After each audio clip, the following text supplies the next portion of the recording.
Welcome back to the LLM Wiki. This is episode 4, and we are crossing into the second pillar of the series. The first 3 episodes were all about retrieve, getting the right knowledge in front of the model. From here on, the question changes. Not what to retrieve, but what to compile, and how to keep it healthy over time. Because a wiki is not a document you write once. It is a living thing the model ingests into, lints, and revises, again and again. And every one of those operations can quietly go wrong. So today we open up the Wiki Lifecycle, and look hard at the machinery that keeps it from rotting. Let us start where Karpathy started. He named 4 basic operations for an LLM wiki. Ingest, read new material and write it in. Lint, periodically check the wiki for problems. Query, answer questions from it. And file back, when you produce a good answer, save it back, so the wiki grows. It is a beautiful loop. Each new document enriches the wiki, each good answer extends it, each lint pass cleans it. He called it a flywheel. But here is the catch this whole episode turns on. He named the 4 operations, and left how to actually build them entirely to you. And it turns out, each one hides a genuine research problem. Before we go deep, hold the whole loop in your head. Ingest, lint, query, file back, spinning, ideally, faster and better over time. That is the dream. But our studies turned up the ways the flywheel stalls. If the source documents change faster than you can recompile, the wiki is always out of date. If the compiler misbehaves, fragmenting pages, atomizing them, overmerging them, quality drops instead of rising. If the corpus grows too large, the wiki itself becomes the thing you have to search. And if every ingest costs thousands of tokens, the bill outruns the benefit. 4 ways to stall. So let us walk the life cycle, one stage at a time, and see what each one really demands. Start with ingest. The naive policy is simple: pass every document to the model and let it write whatever it likes. And for a tiny corpus, that is fine. But think about what is actually flowing in. A precise drug dosage number. A step-by-step treatment protocol. An administrative note about who reviewed which version. And a hard contraindication rule: never give this drug with that one. All 4 are knowledge. But they could not be more different. They update at different rates, they need different kinds of verification, and they get used in completely different ways. Dump them all into one flat pile of markdown, and you have thrown away the very distinctions that would let you maintain them. So instead of one flat pile, we route. We built a 6-layer lattice, I call it KTRR, knowledge triage and representation routing. At the bottom, raw, untouched source excerpts. Above it, wiki, the structured prose the model writes. Then protocol, step-by-step procedures. Metadata, the administrative records.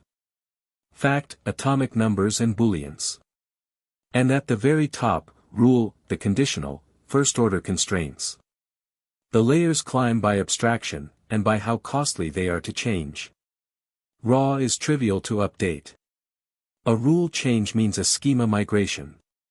A cost-sensitive classifier routes each incoming unit to its proper layer, and it is punished more for underrouting, for shoving a high-stakes rule down into plain prose, than for being a little too careful.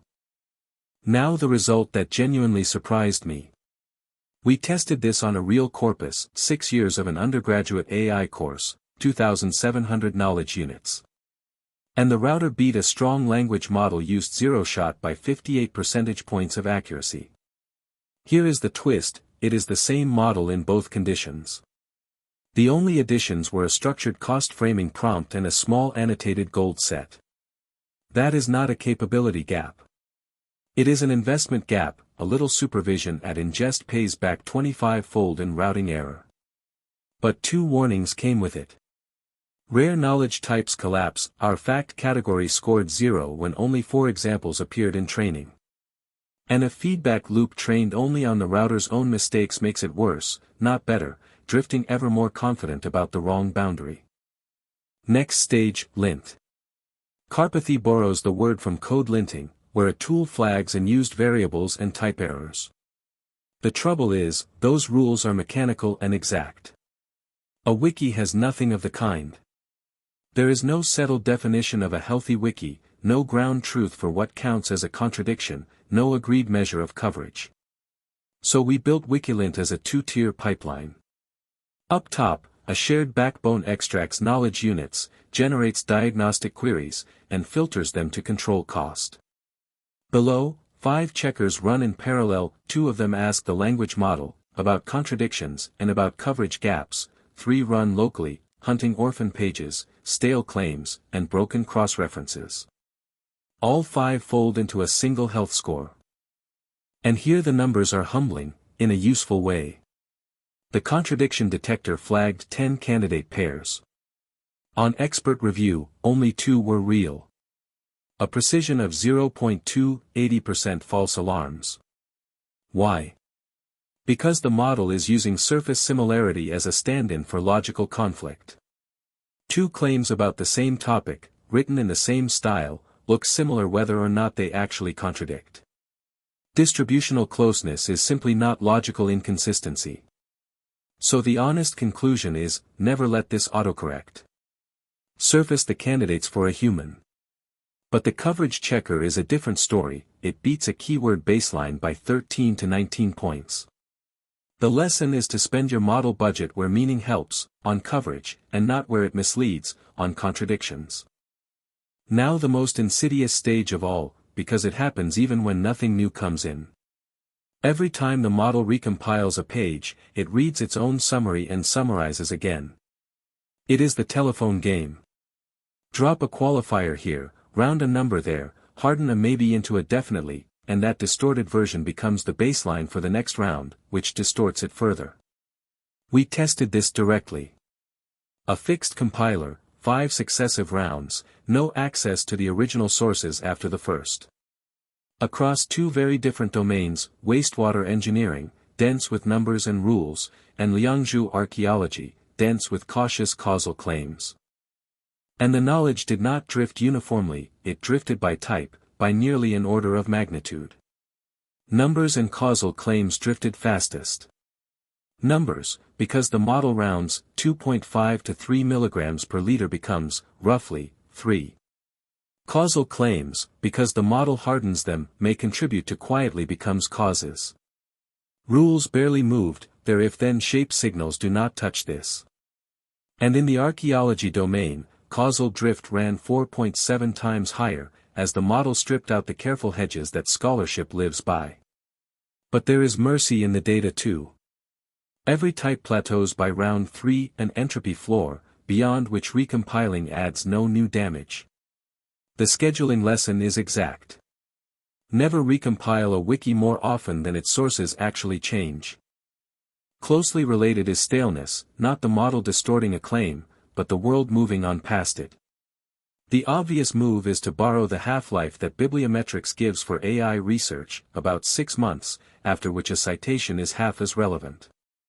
We applied that prior to lecture slides, and it was badly wrong. The empirically correct half-life for didactic lecture content turned out to be 36 months, a 6-fold difference. And it makes sense.